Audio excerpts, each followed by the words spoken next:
Don't Google yourself. That's what I keep telling people now. Because sometimes what you find isn't just surprising, it's terrifying. It all started one quiet afternoon when I was bored and decided to type my own name into Google. My name isn't common. Actually, it's pretty rare, so I didn't expect to find much. Maybe a few old posts or some social media profiles. Nothing unusual. But then, something caught my eye. There was a website with my exact full name as the domain. Like, exactly my name. www.myname.com. I clicked on it, expecting maybe a personal blog or some kind of fan page. Instead, I landed on what looked like a message board. There were no posts, at least none that I could find, and the profile of the site's owner said they were the same age as me, shared a lot of my hobbies and interests. It felt strange, but also kind of interesting, so I bookmarked it and went about my day. At the time, I had no idea the simple Google search would pull me into something far darker than I ever imagined. It wasn't until about a month later that I finally remembered to check the website again. At first, I'd forgotten about it completely, but curiosity got the better of me. What was a site with my exact name? Who was behind it and why? When I loaded the page, I immediately noticed there was more content. The message board still looked empty. No new posts, no comments, nothing that seemed alive. But the site now had diary entries. Small, mundane things at first. The weather was nice today. Work was slow and boring. I'm tired but trying to stay positive. It felt oddly familiar, like reading a stranger's journal, except the details kept pulling me in closer. The person writing it lived in the same city as me. They mentioned the same little coffee shop I go to every weekend, the same park where I walk my dog. And then there was the dog. The exact same unusual name as my childhood pet, something I've never shared online or with anyone outside my family. At first, I told myself it was just a coincidence. People can have similar lives, similar tastes. Maybe it was someone with the same rare name and some overlapping interests. But as days passed, the entries started to get eerily specific. The writer talked about events I had been to, the baseball game I went to just last weekend. They mentioned a restaurant I used to eat at during college. Little things that no stranger could have known unless they were watching me closely. After reading that chilling message, my mind raced in every direction. Who was this person? How had they tracked me down so quickly after I sent a simple email? And most terrifying of all, what did they want from me? I stared at the screen, frozen. The message wasn't just creepy because of what it said, but because of what it implied. They were watching me. They knew where I was, what I was doing. The anonymity I thought I had vanished in an instant. I tried to calm myself down. Maybe it was a prank, someone messing with me, but the cold feeling in my stomach told me otherwise. This was real. I checked my other accounts, my phone, my social media, nothing suspicious. No strange messages or attempts to contact me elsewhere. Still, the email alone was enough to shake me to my core. Then, I remembered the website, the one that mirrored my life so perfectly. The places it mentioned, the events it described, even the tiny details like the dog's name, or my favorite childhood restaurant. How had this person known all of that? And if they knew so much, how much more did they have planned? That night, I couldn't sleep. I kept imagining someone sitting in a dark room somewhere, watching me through the screen. Every little noise in my apartment made me jump. Every flicker of the lights felt like a warning. I even double-checked the locks on my doors and windows, though I knew it wouldn't help much against something that seemed to know me so intimately. I felt trapped. The more I read, the more I felt a strange knot tighten in my chest. It was like someone was living my life online, like they were copying me. Every time I checked the site, I found new entries that mirrored my days. Sometimes, they'd write about something I hadn't even told anyone else. Private details, memories I'd never thought to share. The thought hit me. What if this person wasn't just like me, but was me? Or some twisted reflection of me? The website gave no answers, no clues. It was just there, quietly documenting a life that looked impossibly like mine, and I couldn't stop looking. The next few weeks, I found myself obsessively checking that website. It was like a shadow following me around, a silent witness to my every move.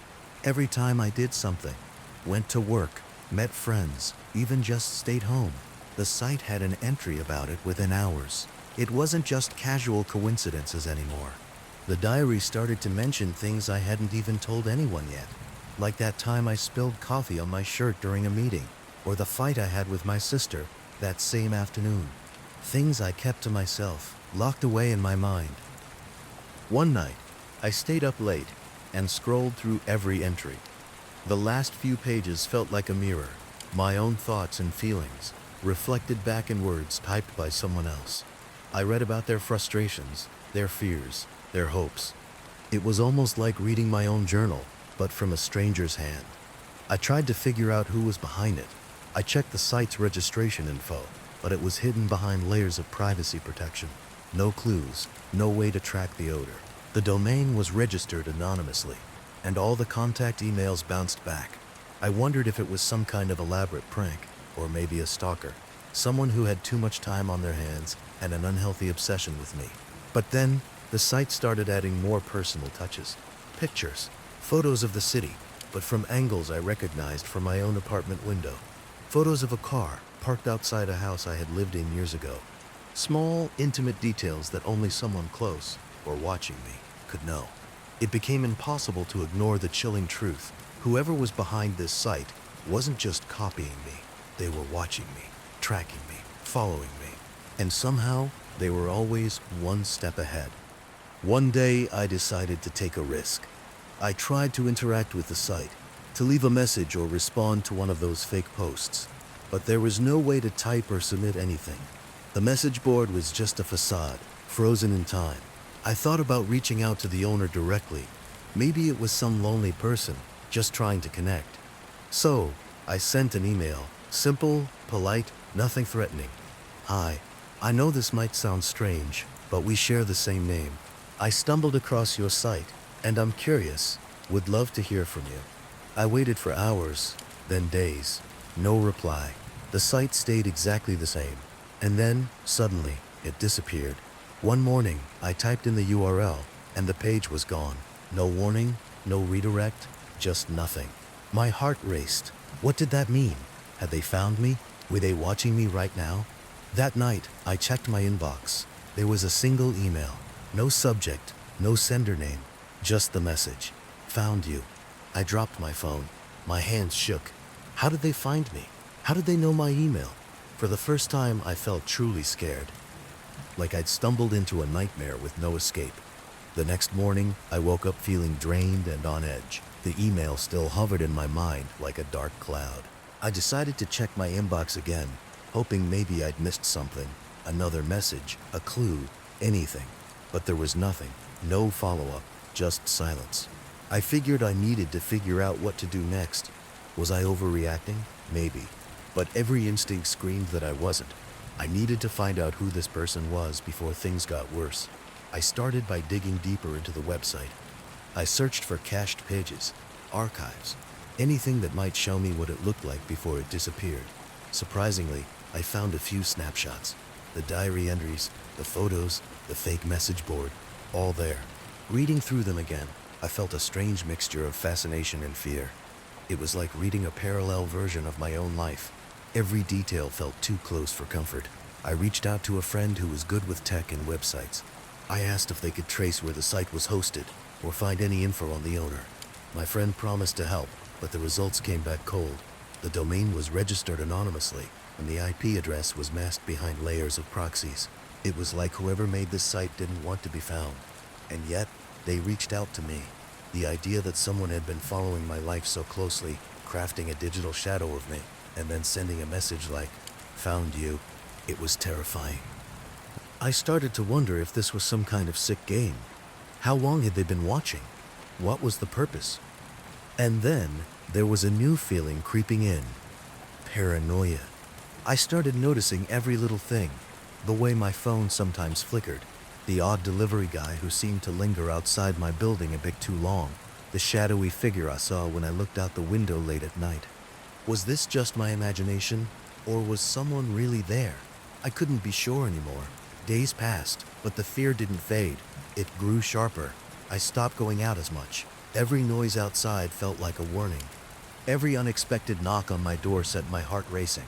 I changed my passwords, unplugged my smart devices, and even considered moving to a new place. But no matter where I went, the feeling followed me. It was like this shadow, this other me, was always just one step behind. Then, one evening, something else happened. I was sitting in my dimly lit apartment, scrolling through old photos on my phone to try to calm my nerves, when a notification popped up. It was from an email address I didn't recognize. No subject, no greeting, just a single image attached. I hesitated but opened it anyway. The picture was of my apartment building, taken from across the street. Someone had been watching me, taking pictures. I immediately felt sick. How long had they been doing this? How much did they know about me? The email had no text, just the photo, a silent reminder that I was being tracked. I wanted to call the police, but what would I even tell them? That some anonymous stranger online made a fake website about me, then sent me creepy emails and stalked me? Would they believe me? And then I thought, maybe this was more than just some crazy online prank. What if this was someone who wanted to replace me, to become me? The idea sounded insane, but after everything, it didn't seem so far-fetched anymore. I was trapped in my own life, haunted by a version of myself that I couldn't escape. That night, sleep was impossible. Every creak of the apartment felt like footsteps creeping closer. Every shadow outside the window twisted into a figure watching me. I kept checking my phone, half expecting more emails or messages, but nothing came. Only silence and the heavy weight of dread pressing down. The next morning, I decided I had to confront this. I couldn't keep hiding in my own home like a prisoner. I opened my laptop and tried to trace the email address, hoping for a clue, but it was cloaked behind layers of proxies and VPNs, completely untraceable. I even looked for any recent registrations of websites or domains, but nothing new had popped up since that mysterious site disappeared. It was as if whoever it was, they had vanished just as quickly as they appeared. Still, I wasn't convinced they were gone for good. Later that day, I received a phone call. The number was blocked. I hesitated before answering. A distorted voice whispered on the other end, chilling and cold. "Did you like my site?" Before I could reply, the line went dead. I sat there, heart pounding, hands trembling. This wasn't just some online stranger anymore. They knew me, they were watching me, and now they were reaching out. I never found out who was behind that website, or what they really wanted. The emails stopped, the calls stopped, and the site was gone forever. But the feeling never left me. Sometimes, late at night, I still wonder if they're out there, watching, waiting for the next time I decide to search for myself. So, take this as a warning. Don't Google yourself, because sometimes the things you find aren't just names or pictures. Sometimes they find you, and when they do, well, you might not like what happens next.